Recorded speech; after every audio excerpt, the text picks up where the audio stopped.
Bismillahirrahmanirrahim. Assalamu alaikum warahmatullahi wabarakatuh.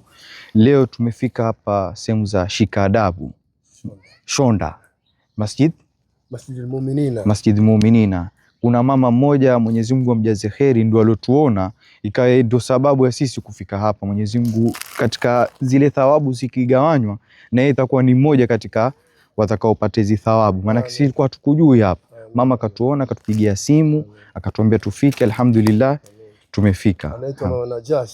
Mungu amjaze kheri inshallah. Na kwa wale waliotukabidhi amana kama hizi, huwa wana ombi moja tu, waomba kwa tuwatilie dua, wana haja zao. Kuna wagonjwa, kuna waliotangulia mbele za haki, wengine wametoa sadaka za baba zao, mama zao.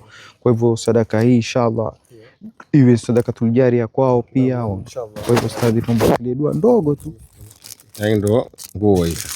Kwa hivyo hapa tumepungukiwa na bafi peke yake, ndio inshallah tuombe Mungu. Wajua sisi tukirusha kwenye TikTok Waislamu ndo wachanga changa, inshallah tukakusanya ndio tukaja tukaleta kama hizi. Kwa hivyo hapa tumepungukiwa na bafi, na inshallah tukipata bafi tutawaletea inshallah.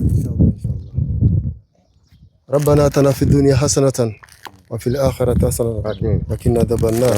Karibu Mwenyezi Mungu wajalie wale waliotoa katika uno wakfu uno, Mwenyezi Mungu walipe thawabu kubwa inshallah. Amen. Wajalie wale waliotangulia katika wale waliotolewa kama imetolewa kwa ajili yao inshallah, wajalie makaburi yao ni mabustani kati ya mabustani ya peponi. Amen. Wasome makosa yao inshallah. Amen.